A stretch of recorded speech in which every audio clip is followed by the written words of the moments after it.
Hey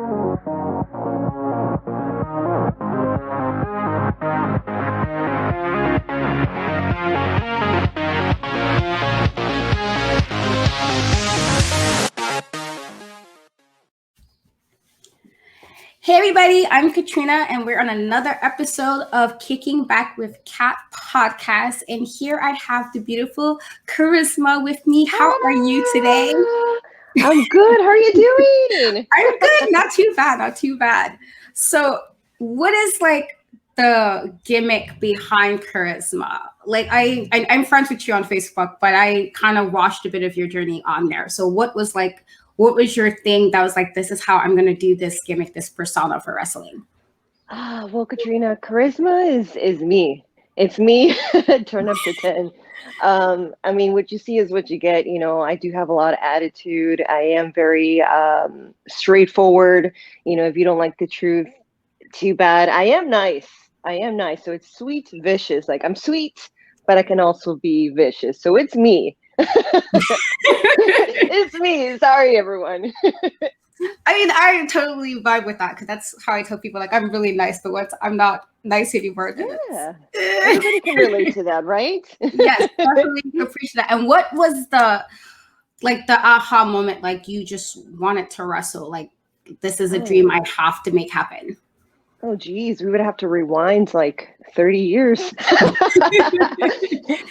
Because I've been watching wrestling my whole life. Like I can't even remember what the official first wrestling show that I watched was, but the one that I could kind of vaguely remember was in 1998, 1999. It was the very first WWE SmackDown ever, or WWF SmackDown.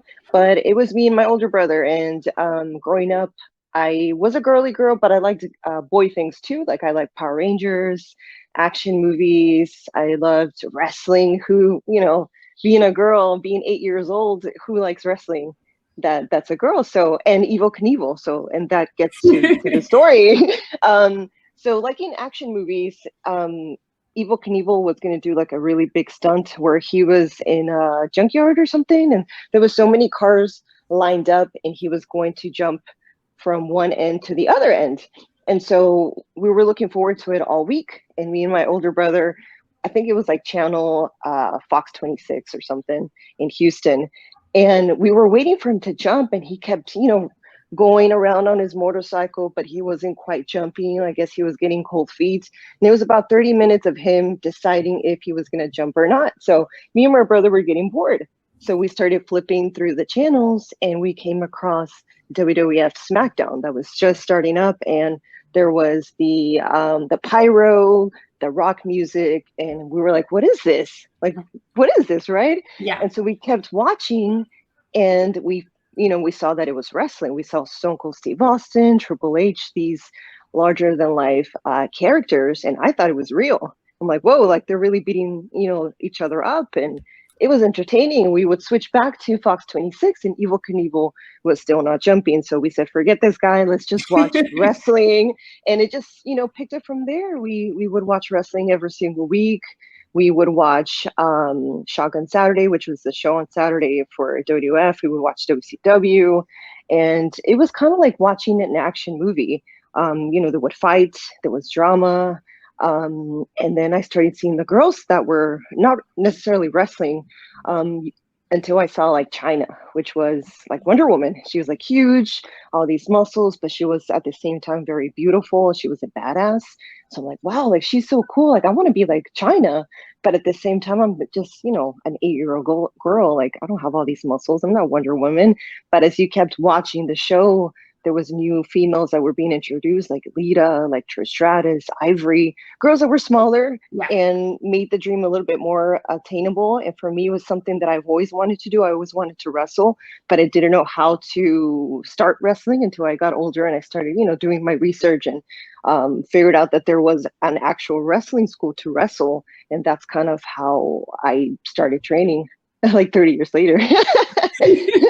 But it's never too late. I always give any wrestler credit they can take like bumps. Like personally, I knew I can't. Like Any bumps a wrestler take or anything where it's like, ouch, I don't think I could pull it off without being ready to like really be upset with the person.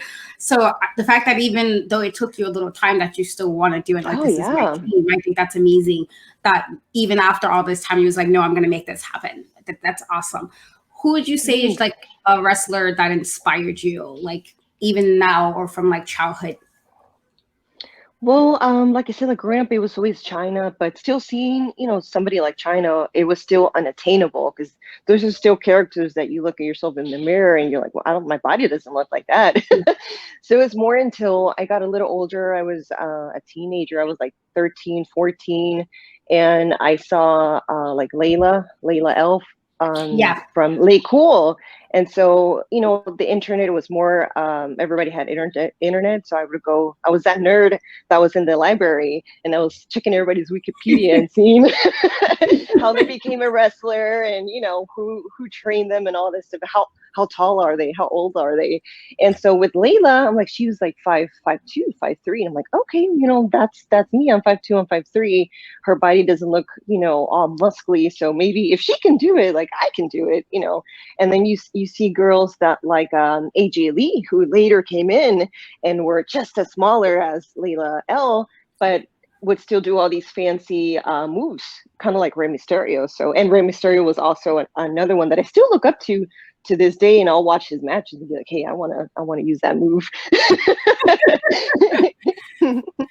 Yeah, I love AJ Lee. I tell people all the time, and I read her book. I gained so much more respect for Mm-hmm. her because she like did so much to get that dream to come true. And then she's Oh tiny, and yeah. so am I. So I'm like, anytime I Yeah, see a see, tiny person doing that, I'm like, yes, for us it petite gives me people. hope. I can do this too. So that's so Yeah. awesome. How would you like as far as describing like your move set? Is it a mix of things? There's certain styles of wrestling, like there's strong style, there's like high flying type wrestling, there's like technical wrestling. How would you describe your like move set? Where would it fit on like wrestling spectrum? Well, I guess Charisma's moveset right now is more like lucha style. Like I said, I like one of the wrestlers I like looking up to is Rey Mysterio, and a lot of his moves are like hurricanranas, jumping off the top ropes, which I don't really jump off the top rope that much. I did it twice for a hurricanrana, and I was so scared to do it, but I nailed it, and it worked perfectly. But I would say more lucha right now. And I guess strong style, not that strong, but I could do some power moves too. But I would say more lucha right now. But I would definitely want to expand my knowledge of wrestling. Who doesn't want to be the best wrestler in the Yeah. world? Would you say it was hard to like transition into wrestling, like as far as like for training and like Oh yeah, on the oh yeah, road? How was definitely. like that from like your normal stuff before you decided to like get really into it? How was that for you? It was so hard. It was so hard because I was working at a corporate job. I was doing an 8 to 5.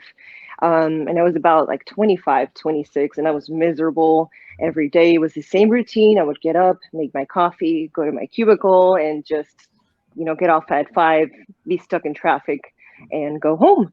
And I always wanted to be a wrestler. It was always in the back of my mind, but I'm like, how can I break away from this routine, my daily Yeah. routine? And I have to work. I have bills to pay. I have a car payment, rent, all this stuff.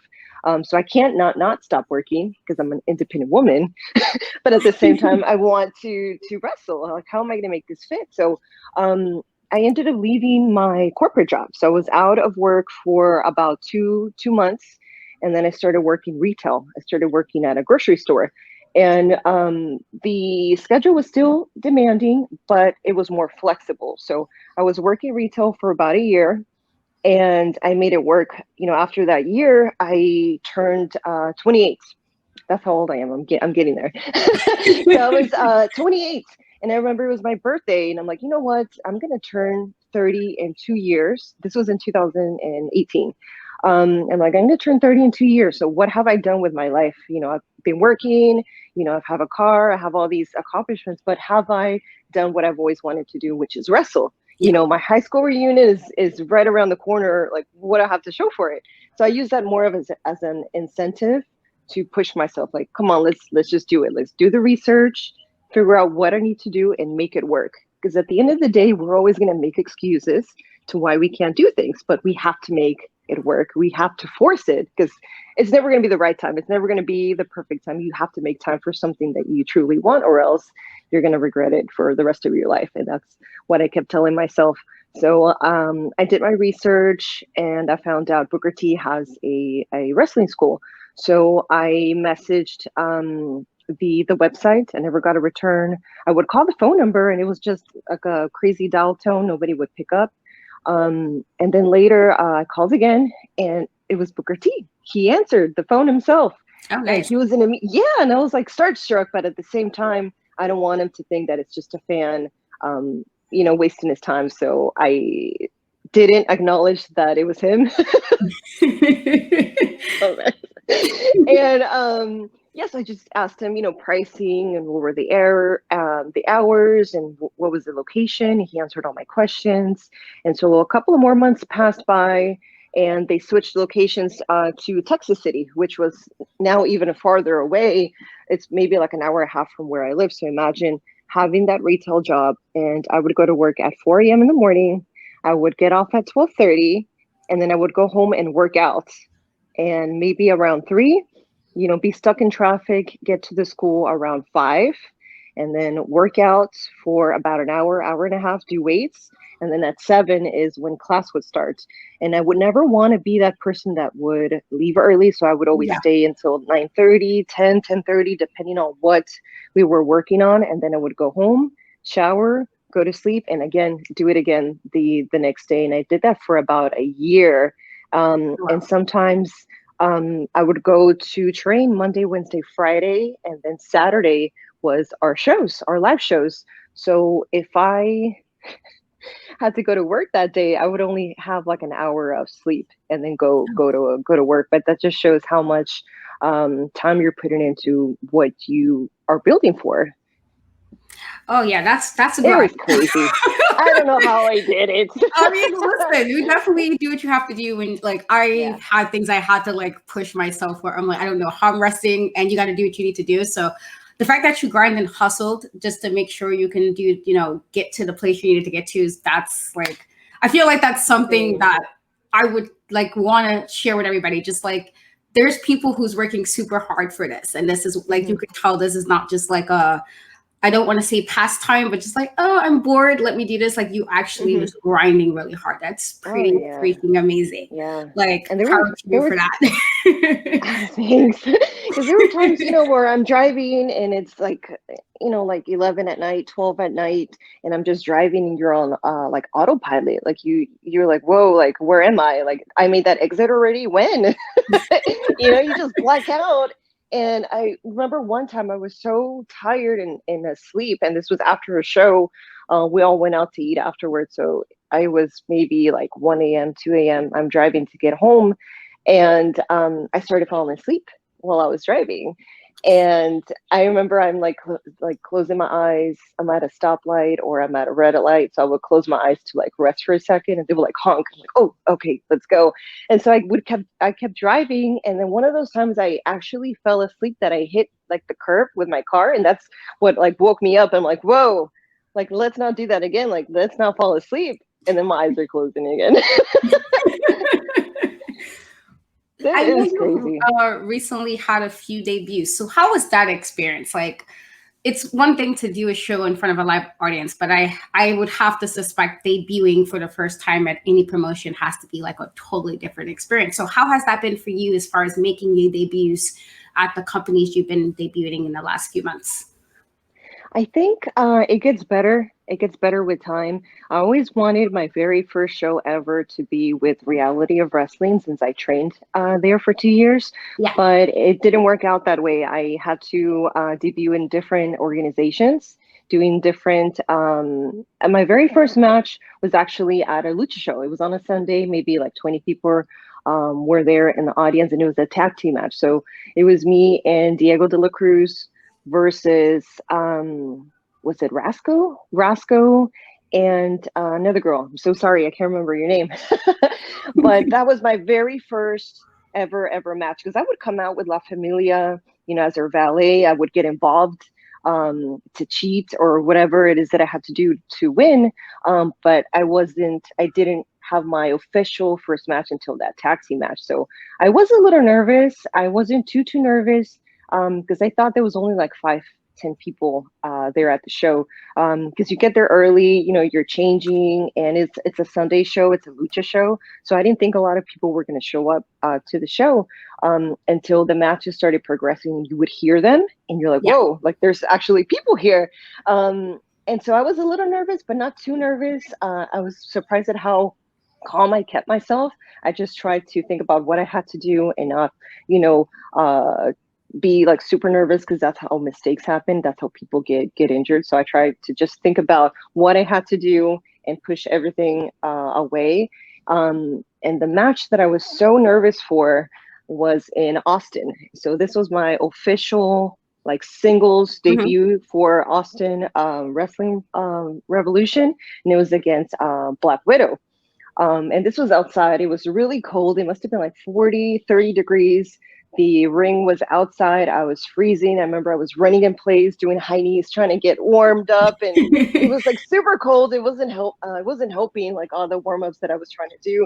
At the same time, I was so nervous because this was my first ever singles match with Black Widow. And Black Widow is so good. She's so good, and she hits hard. And I'm like, I can't screw this up. I don't want her to, chop me to death, or just make her think that she's wasting her time with like a rookie. And that's what I didn't want her to think. So we went over what we had to do, and it was super cold. I was nervous, but as soon as I got in the ring, I didn't feel anything. Like it was no longer cold.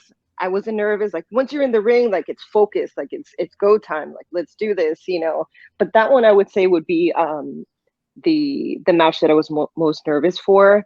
And debuting for reality wrestling, I was more excited. I wasn't really nervous because I knew everybody there. Those are the people that I trained with. Danny B, and we had Jenna Lynn and the Insidious one. So it was a fun match. And I was very happy, excited just to finally, debut, because I remember telling Kevin, I'm like, I'm going to go and book myself with all these different organizations. And it's nothing against anybody here, because I love reality wrestling. Yeah. This is where I trained, but it's more to benefit everybody. If I'm getting better, that means our matches are going to be better. And reality of wrestling has one of the best, female performers, male performers. Like this is where people come. People, they want to, sign up to train here, to wrestle here. They want to come out on the YouTube show. So I don't want to come out and, make a fool out of myself or be like, oh, that's who trains here. Like I wanted to feel comfortable. That way, whenever I did debut, it was gonna be worth it. And I feel that it was worth the wait for sure. Oh, nice. I know you are part of your stable is Isla Family. So how did that come about? Like as far as you joining them and like the concept behind that? I think joining La Familia was very natural. I got along with everybody.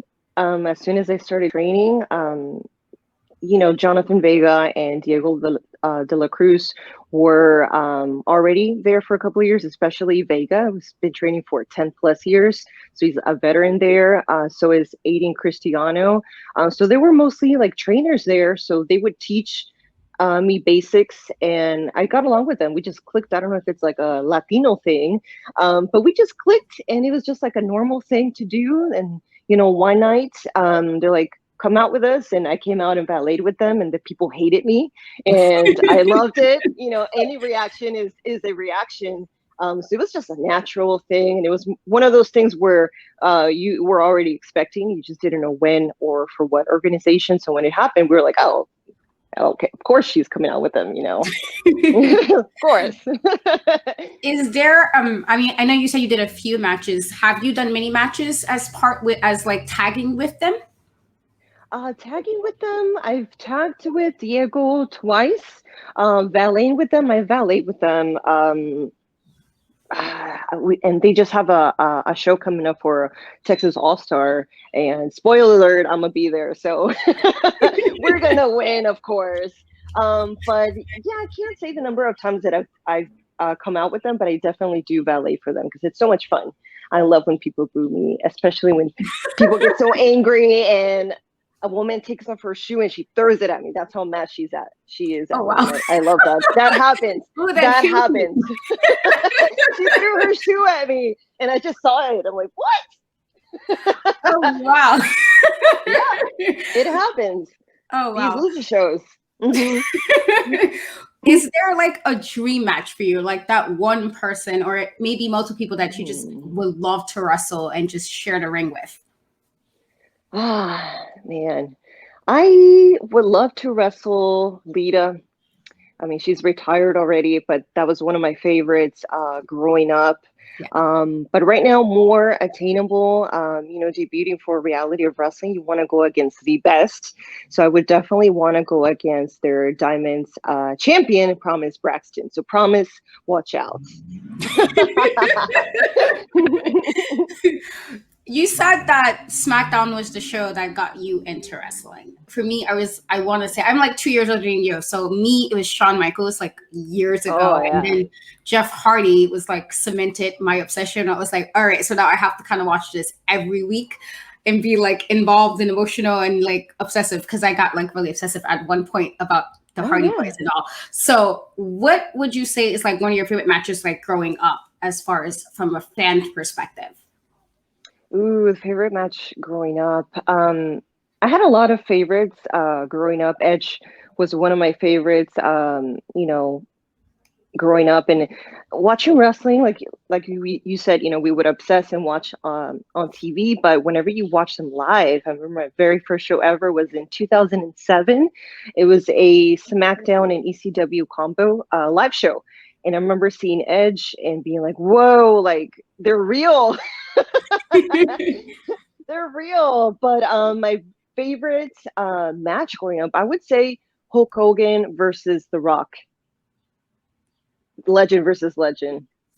Oh, the WrestleMania match? Yes, the WrestleMania match. Because I loved Hulk Hogan. He was one of those guys that were larger than life. Those were characters. And those were the types of guys that you would watch and be gravitated to because they weren't human.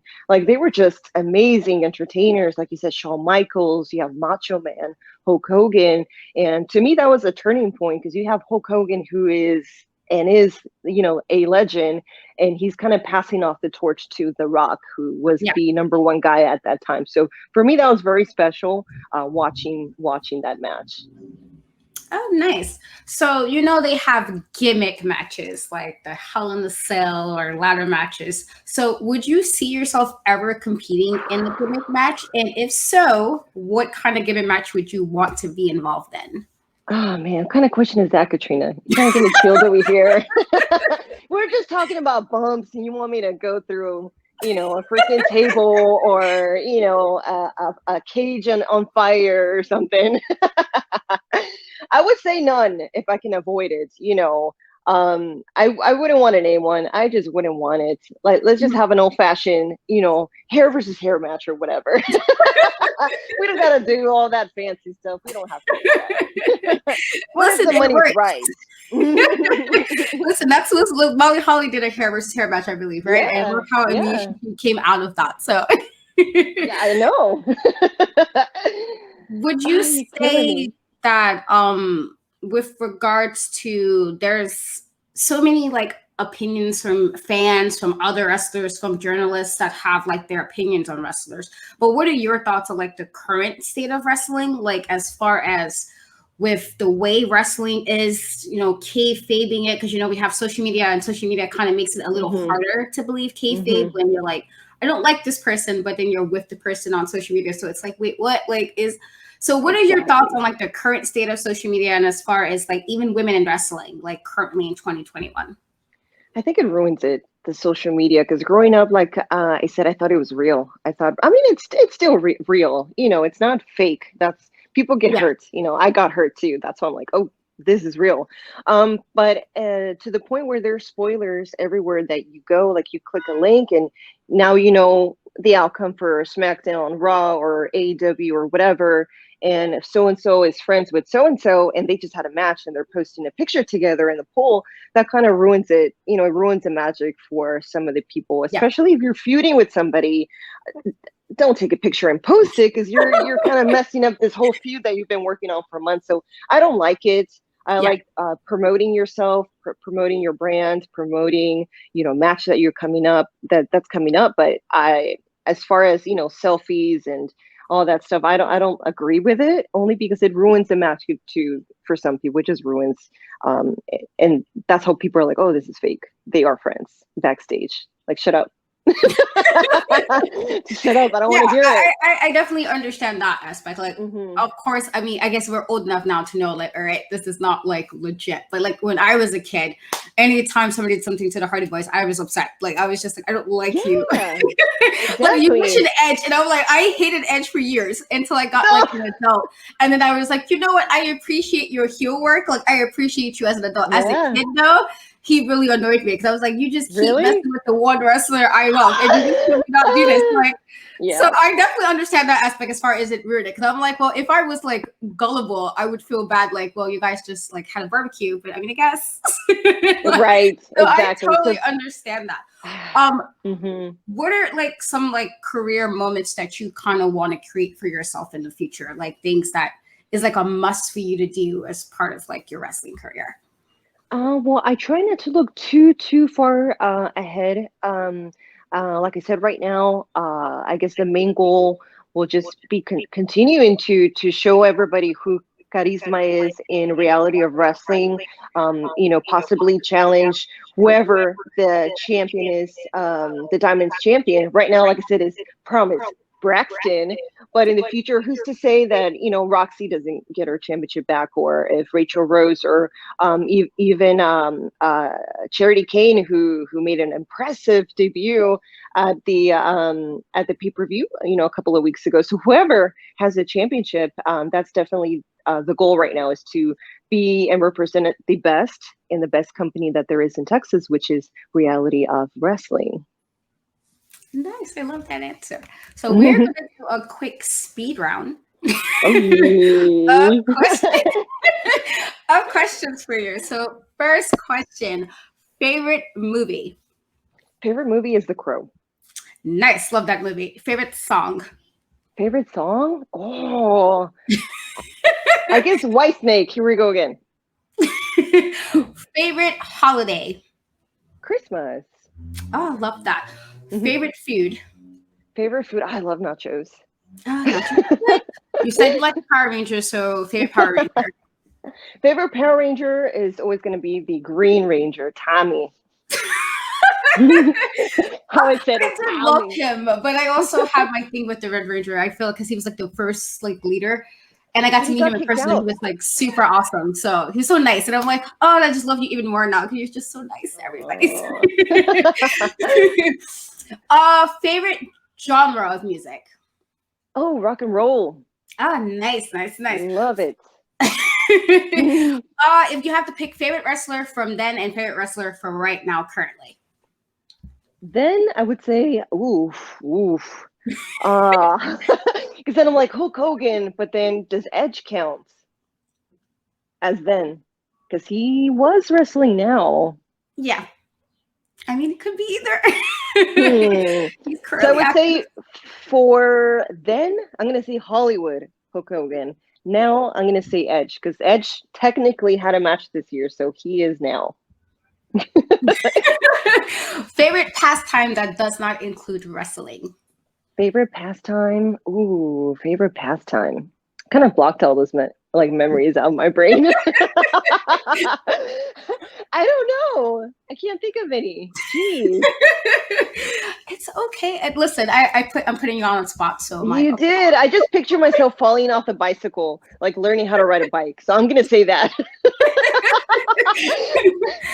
One place you want to visit that you have not done so yet? Ooh, always wanted to go overseas. Anywhere in particular? Anywhere that's not here. United States. I just want to go off to like an island and just enjoy the beach. I don't know. I feel you. That's one goal of mine, to get out of America and just do something. So I totally understand.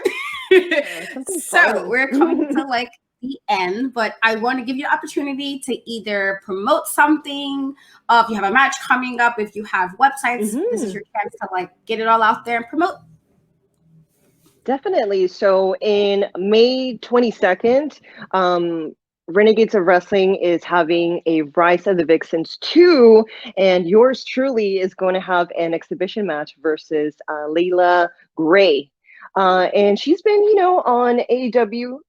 She's been getting her butt kicked, but that's fine. If she wants to step in the ring with me and dominate me, then she's more than welcome to do so.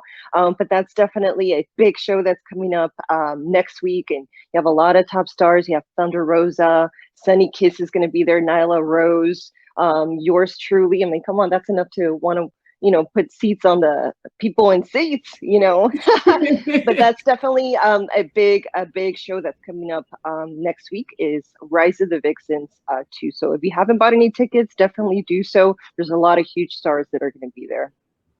Nice. Well, I want to thank you so much for joining me today. I will have every link to social media, to anything you're promoting. If you have like merch, any of that, I will have it all in the YouTube links. Thank you so and much. I just want to thank you so much for joining me. I know it was a little crazy at first because life and all, but I'm just so grateful that you wanted to allow me to interview you. Like, Absolutely. I said, I've been following you for a bit, and I just love seeing your stuff. And I'm like, yay, just women wrestling, always actually supportive of women in wrestling because, we're badass and we're even more badass in wrestling. So exactly, I love to see women doing anything and dominating in wrestling. So thank you so much for having me. It was a pleasure to finally meet you because, like you said, we were originally supposed to, meet in February. Houston had that huge ice storm and all the lights were out. Couldn't do anything, but I'm so glad that you reached out and we're finally able to do this today. So it was my pleasure. Okay, guys, so I will have all the links. Be sure to follow. If you are in the Texas area, please go to her show and support. Do all those good things. Let everybody know Karizma is here to stay. She's taking over. Do all of those things, guys. Thank you so much, everyone. Much love. Bye. Bye. Thank you.